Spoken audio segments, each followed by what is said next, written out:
কলকাতার RG Kar medical college হাসপাতালের এক মহিলা চিকিৎসকের রহস্য মৃত্যুর ঘটনাকে কেন্দ্র করে এখন তোলপাড় সমগ্র রাজ্যে।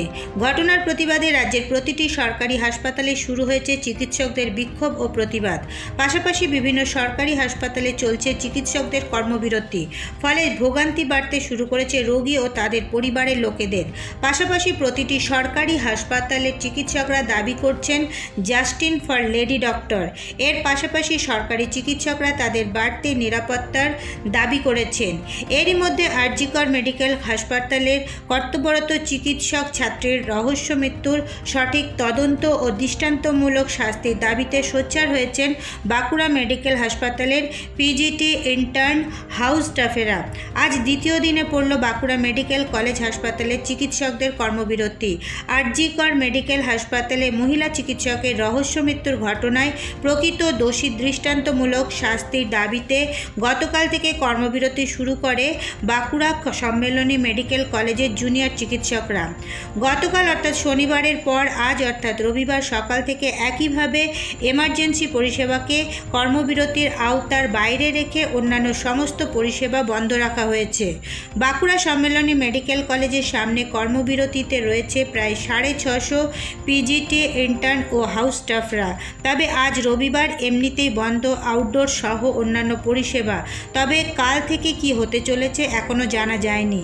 আন্দোলনকারীরা দাবি করেছেন অবিলম্বে আরজিকর হাসপাতালের চিকিৎসক ছাত্রীর রহস্য মৃত্যুর তদন্ত করে দোষীদের দৃষ্টান্তমূলক কঠোর শাস্তি।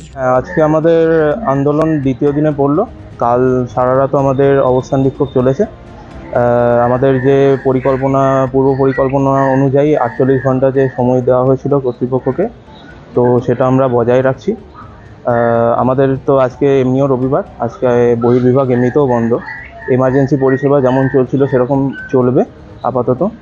তো এর পরে কি ডিসিশন নেওয়া হবে সেটা সিনিয়ররা এবং আমাদের যারা পিজিটি দাদারা দিদিরা আছেন তারা ডিসাইড করবেন। সেরকম আমরাও পালন করব। আমরা যারা ইন্টার্ন আছি সেই ডিসিশনকে আমরাও মান্যতা দেব। তো আপাতত আমরা বিক্ষোভ চালাচ্ছি। আমাদের আজকে আরও কর্মসূচি আছে, তো সেসবও আপনারা দেখতে পাবেন। কর্মসূচি সবার চলছে, পেন ডাউন চলছে। যারা ইন্টার্ন হাউস স্টাফ পিজিটি যারা আছি, যারা সবাই ইমার্জেন্সি পরিষেবা ছাড়া সমস্ত কর্মবিরতি পেন ডাউন রেখেছি।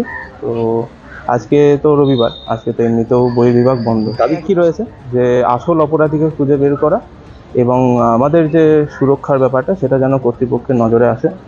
তো আমরা এখনো অবধি কোনো সেরকম পজিটিভ রেসপন্স তো পাইনি। তো এরপরে দেখা যাক। হ্যাঁ, নিরাপত্তা ব্যাপারটা অবশ্যই নিরাপত্তা, আমাদের যেটা নিরাপত্তার দাবি সেটা সিসিটিভি তো আছেই, তার সাথে হিউম্যান নিরাপত্তা মানে সিকিউরিটি কর্মী, মহিলা এবং পুরুষ দুরকম সিকিউরিটি কর্মী আমাদের দরকার। মানে আমরা ওটাই চালিয়ে যাচ্ছি, কোনোভাবে আমরা থামবো না যতক্ষণ না আসল অপরাধীদের শাস্তি হোক, সবচেয়ে কঠোরতম শাস্তি।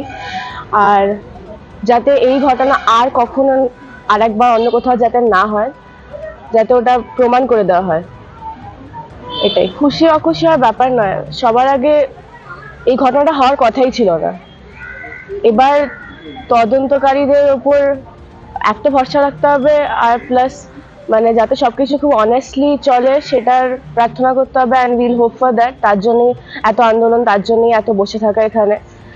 বাকি আমি খুব একটা মন্তব্য করতে চাই না। যেমন ল মেকার্সরা নিজেদের কাজ করে যাবে, আর আমরা এখানে দাঁড়িয়ে থাকবো যাতে ফার্দার এরকম কখনো না হয়, আর যাতে প্রপার সিকিউরিটি মেজার্স এগুলো সব নেওয়া হয়। মহিলা হিসেবে তো আতঙ্কটা আরো বেশি, বাট এরকম বলবো না যে শুধু মহিলাদেরই নিরাপত্তাহীন এখানে লাগে। আমাদের যারা ইকুয়ালি যারা মেল কো ইন্টার্নস বা মেল ডক্টরস, তারাও একটা নিরাপত্তাহীনতায় ভোগে। কারণ এখানে একটা পেশেন্টের সাথে 4-5 জন পেশেন্ট পার্টি ঢোকে, প্লাস সিকিউরিটি গার্ড যতটা মানে কঠোর হওয়া উচিত, শক্তিশালী হওয়া উচিত, স্ট্রিক্ট হওয়া উচিত, আর যত নম্বরে সিকিউরিটি গার্ডস দরকার সেগুলো দেখা গেছে যে স্টেট গভর্নমেন্ট মেডিকেল কলেজেসে আর হসপিটালসে কম আছে। তো যে গ্যাপগুলো ফিল করার কথা যাতে এরকম ঘটনা আর একবার কোনোভাবেই যাতে না হয়, সেটার জন্যই মানে আমাদের দরকার বিষয়। বাট আমি খুব একটা সারপ্রাইজড হব না, কারণ কি মানুষের মনে কি থাকে সেটা আমরা বারবার জানতে পারি, সে যে কোনো শ্রেণীর মানুষ হোক।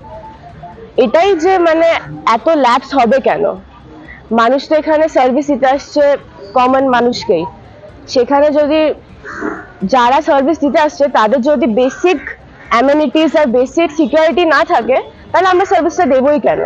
একটা বড় ফেলিয়ার অফ আর সোসাইটি।